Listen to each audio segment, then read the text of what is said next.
Hi again. This is Sue Ann with Gravy Days. Thanks for joining. Um, I want to tell you a little story about something that's been going on in my life, and maybe it'll be one that you can relate to. I would love to hear your comments if you have ideas for me. For the better part of the past 25 years, I have been in fight or flight mode, in survival, scanning, questioning, remaining in a constant state of readiness.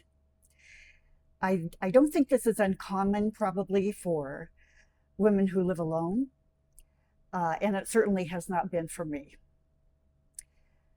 The questions, of course, are unique to each of us, but they're the same things. It's do where am I going to get the $400 to pay for that thing? What happens? Who do I call if my car breaks down? What is that, a spider on the wall over there? What do I have to do to get that thing? I mean, just little different things that if you had someone you were living with, even a teenager, you could maybe get beyond them a little more easily. But sometimes it felt like every little thing added to whatever was going on, whatever stress was happening inside of me. Well, last October, I finished the second of two full-time missions for my church. During the second mission, I also became a certified chaplain, and I graduated from that program. And then my mission ended, and I was done. I was ready to be done with any and everything that wasn't related to recovery. I loved those missions and my life, for sure. But I felt mental and physical health, my mental and physical health spiraling. And I'd never really felt anything like that before. And I wasn't sure exactly what I had to do. But I knew that I couldn't keep ignoring what I was feeling, because I had, just to keep moving ahead, getting things done. You have to, right? At least that's what I thought. So I knew that I had to come to a complete stop, full stop. And that's exactly what I did. I learned a few things from this, and I would like to pass them along and would love your ideas about things you've learned when you've had to maybe even full stop in your lives. I landed in a peaceful and beautiful apartment community not far from where one of my children live. And he lives close by. And this was 6 months ago that when I moved to this place. By design, there is no schedule to keep. Any and all appointments that I have will be scheduled for afternoon hours if possible. My focus, which I'm still working on, has been quiet, sleep, peace, and authentic and purposeful living. I'm not even sure what that was supposed to look like. I just knew I had to try and find it. Because when you come from a life of constantly doing and making things happen and making things work for your life and anyone else's life that you happen to be in charge of, uh, the push to be productive can be really intimidating. And I think I've felt some of that here, especially because I don't know, I know that I can't operate that way right now. I just can't, or maybe ever again. But here's what happened next. There was no guilt in anything that I felt like I had to do to recover. I gave myself permission. This was a secret sauce that I think has helped me at this point. What happens is I stay up until I'm ready to sleep, and then I sleep until I'm ready to get up. I rarely use the alarm. And if I wake up um, earlier than I think I might be ready to get up, I just roll over, go back to sleep. No guilt.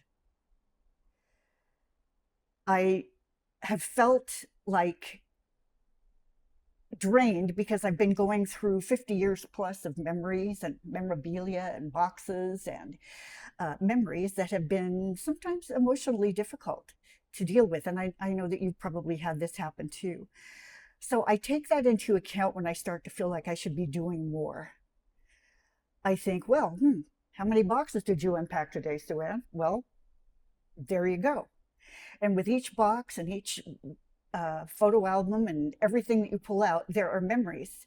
That is all draining and can be super emotional. So I just decided that even though it's a huge effort, I'm not on anyone else's schedule, and that can take me as long as it needs to. The only schedule I have is mine. So the first item that I learned was to give myself permission.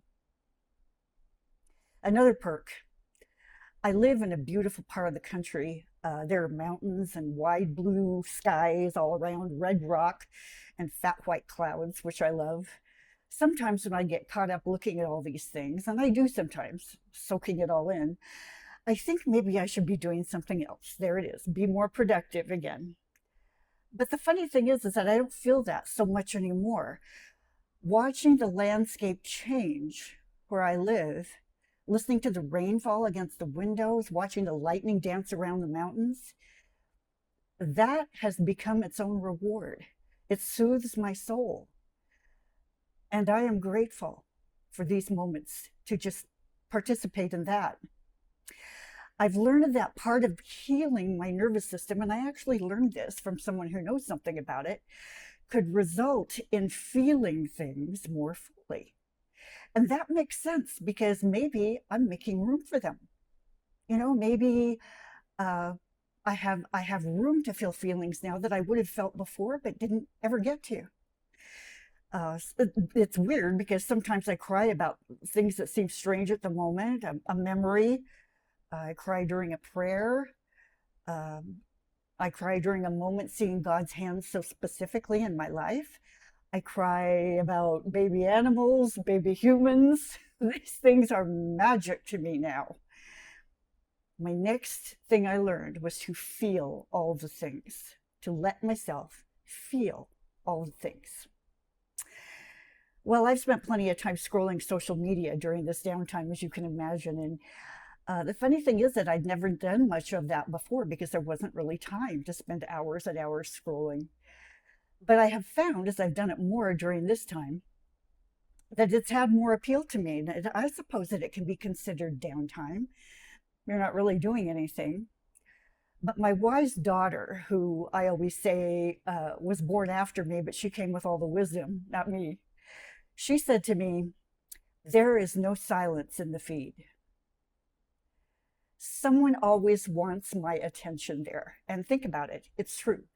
Someone wants to sell you something, someone wants to tell you how you should look or what you should buy, or this is what happens on social media. And of course there are good things there, lots of good things. Some of the things I've saved and put away for later, you know, like you do. But it's not a true go-to for rejuvenation and rest. In fact, if we use it irresponsibly, it can suck us dry. So here's what I do, or at least what I'm learning to do in these first few months. Give myself permission. Feel all the things. Allow myself to feel things. And remember that there is no silence in the feed. And that keeps me from overusing the feed. Wherever you are now in your lives, I would love to know